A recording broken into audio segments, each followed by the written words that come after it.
Ladies and gentleman, ಈ ಕರ್ನಾಟಕದ ಸಚಿವ ಸಂಪುಟ ವಿಸ್ತರಣೆಗೂ ಕೊನೆಗೂ ಮುಹೂರ್ತ ಫಿಕ್ಸ್ ಆಗೋ ಥರ ಕಾಣ್ತಾ ಇದೆ. ಸಚಿವ ಸಂಪುಟ ವಿಸ್ತರಣೆ ಆಯಿತು ಅಂದರೆ ಮುಖ್ಯಮಂತ್ರಿ ಬದಲಾವಣೆ ಇಲ್ಲ ಅಂತ ಅರ್ಥ. ಸಚಿವ ಸಂಪುಟ ವಿಸ್ತರಣೆ ಆಗುತ್ತೆ, ಬೇರೆ ಬೇರೆ ಹಿರಿಯ ಸಚಿವರಿಗೆ ಕೋಕ್ ಕೊಡಲಾಗುತ್ತೆ, ಹೊಸಬರಿಗೆ ಅವಕಾಶ ಕೊಡಲಾಗುತ್ತೆ, ಹಲವಾರು ಗುರುತರ ಆರೋಪಗಳಿದ್ದವ್ರನ್ನ ಕೈ ಬಿಡಲಾಗುತ್ತೆ, ಅಕ್ಷರಶಃ ಗೇಟ್ ಪಾಸ್ ನೀಡಲಾಗುತ್ತೆ ಅನ್ನುವಂಥ ಮಾಹಿತಿ ದೆಹಲಿಯಿಂದ ಬರ್ತಾ ಇದೆ. ಅದರ ಕಂಪ್ಲೀಟ್ ಡೀಟೇಲ್ಸನ್ನು ನಾನು ಫೋಕಸ್ ಟುಡೇನಲ್ಲಿ ಹೇಳ್ತೀನಿ. ನೆಲ ಜಲ ಭಾಷೆಗಾಗಿ ಪ್ರಾಮಾಣಿಕ ಪತ್ರಿಕೋದ್ಯಮ, ನಾನು ಹೇಮ.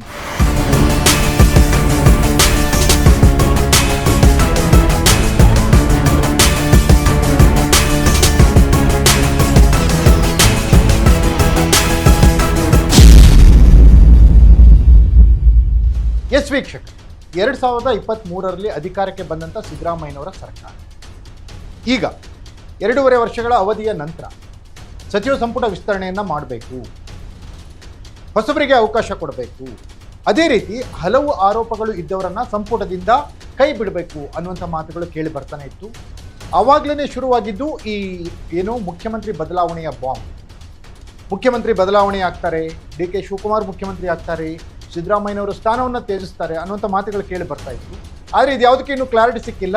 ಆದರೆ ನಂಬಲರ್ಹ ಮೂಲಗಳನ್ನು ದಾಖಲಿಸಿ ಹೇಳೋದಾದರೆ ಸದ್ಯದಲ್ಲೇ ಸಚಿವ ಸಂಪುಟ ವಿಸ್ತರಣೆ ಆಗುತ್ತೆ. ಇನ್ನೇನು ಬಜೆಟ್ ಅಧಿವೇಶನ ಸಮಯದಲ್ಲಿಯೂ ಆಗ್ಬೋದು ಅಥವಾ ಅಧಿವೇಶನದ ನಂತರ 1-2 ದಿನದಲ್ಲಿ ಸಂಪುಟ ವಿಸ್ತರಣೆ ಆಗುತ್ತೆ. ಕೆಲವು ಹಿರಿಯ ಸಚಿವರನ್ನು ಕೈ ಬಿಡಲಾಗುತ್ತೆ. ಅವರ ಸ್ಥಾನಕ್ಕೆ ಅನೇಕ ಹಿರಿಯ ಶಾಸಕರು ಬರ್ತಾ ಇದ್ದಾರೆ, ಜೊತೆಗೆ ಹೊಸಬ್ರು 1-2-3 ಜನ ಬರ್ತಾ ಇದ್ದಾರೆ. ಆದರೆ ಕೆಲವು ರಾಜಕೀಯ ಲೆಕ್ಕಾಚಾರಗಳು 2023ರ ಚುನಾವಣೆಯಲ್ಲಿ ಕಾಂಗ್ರೆಸ್ ಗೆಲ್ಲಲಿಕ್ಕೆ ಯಾವ್ಯಾವ ನಾಯಕರನ್ನ ಇವರು ಬಳಕೆ ಮಾಡ್ಕೊಂಡಿದ್ರು, ಯಾರ್ಯಾರಿಗೆ ಪ್ರಾಮಿಸ್ ಮಾಡಿದ್ರು, ಅವರೆಲ್ಲರೂ ಮಂತ್ರಿ ಆಗೋದು ಕನ್ಫರ್ಮ್ ಅನ್ನುವಂಥ ವಾತಾವರಣ ಈಗ ನಿರ್ಮಾಣ ಆಗ್ತಾ ಇದೆ.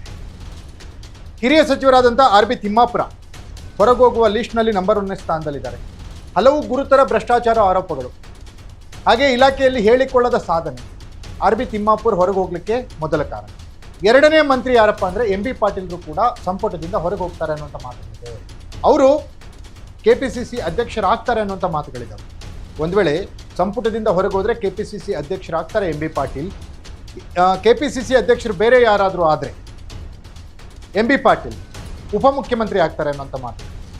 ಅದೇ ರೀತಿ ಲಕ್ಷ್ಮೀ ಹೆಬ್ಬಾಳ್ಕರ್ ಬೆಳಗಾವಿ, ಅವರು ಸಂಪುಟದಿಂದ ಹೊರಗೆ ಹೋಗ್ತಾರೆ. ಅವರ ಸ್ಥಾನಕ್ಕೆ ಬೆಳಗಾವಿಯ ಲಕ್ಷ್ಮಣ್ ಸವದಿ ಬರ್ತಾರೆ ಒಳಗಡೆ ಅನ್ನುವಂಥ ಮಾತುಗಳು ಕೇಳಿ ಬರ್ತಾ ಇದ್ದಾವೆ.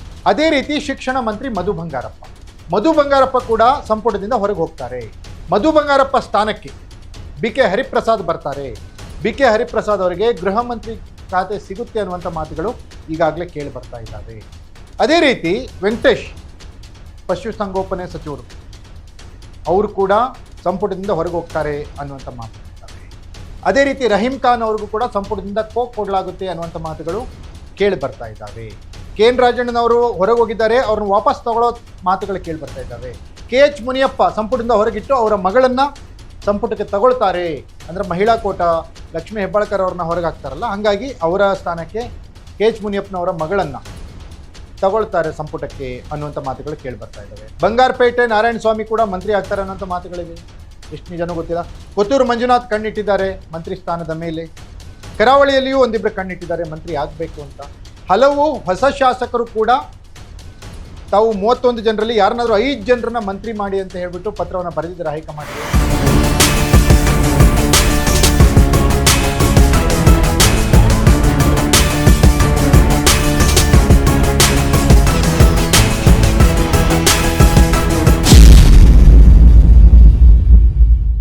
ಅದೇ ರೀತಿ 30 ಹಿರಿಯ ಶಾಸಕರು ಅಶೋಕ್ ಪಟ್ಟಣ್ ಅವರ ನೇತೃತ್ವದಲ್ಲಿ ಮುಖ್ಯಮಂತ್ರಿಗಳನ್ನು ಭೇಟಿ ಮಾಡಿ ಈಗಾಗಲೇ ಹಿರಿಯರಿಗೆ, ಅಂದರೆ 3 ಬಾರಿ 4 ಬಾರಿ ಗೆದ್ದವರು ಸಂಪುಟದಲ್ಲಿ ಅವಕಾಶ ಸಿಗದೇ ಇರೋರಿಗೆ ಮಂತ್ರಿ ಸ್ಥಾನ ಮಾಡಿ ಅಂತ ಕೇಳ್ತಾ ಇದ್ದಾರೆ.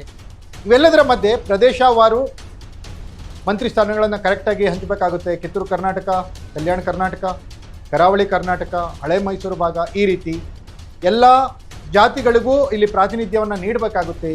ಎಲ್ಲ ಅಂಶಗಳನ್ನು ಲೆಕ್ಕಕ್ಕಿಟ್ಕೊಂಡು ಮುಖ್ಯಮಂತ್ರಿ ಸಿದ್ದರಾಮಯ್ಯನವರು ಸಚಿವ ಸಂಪುಟ ವಿಸ್ತರಣೆಗೆ ಪ್ಲಾನ್ ಮಾಡ್ತಾ ಇದ್ದಾರೆ ಅಂತ ಹೇಳಲಾಗ್ತಾ ಇದೆ. ಈ ವಿಸ್ತರಣೆಗೆ ಹೈಕಮಾಂಡ್ ಕೂಡ ಅಷ್ಟು ಅಂದಿದೆ. ಇನ್ನೇನು ಅಧಿವೇಶನದ ಸಮಯದಲ್ಲಿ ಅಥವಾ ಅಧಿವೇಶನದ ನಂತರ ಕರ್ನಾಟಕದಲ್ಲಿ ಮಂತ್ರಿಮಂಡಲ ವಿಸ್ತರಣೆ ಅಥವಾ ಪುನರ್ರಚನೆ ಕನ್ಫರ್ಮ್ ಅನ್ನುವಂಥ ಮಾಹಿತಿ ಲಭ್ಯವಾಗ್ತಾ ಇದೆ. ಇದಾಗಿತ್ತು ಫೋಕಸ್ ಟುಡೇ. ನೆಲ ಜಲ ಭಾಷೆಗಾಗಿ ನೋಡ್ತಾ ಇರಿ ಫೋಕಸ್ ಟಿವಿ.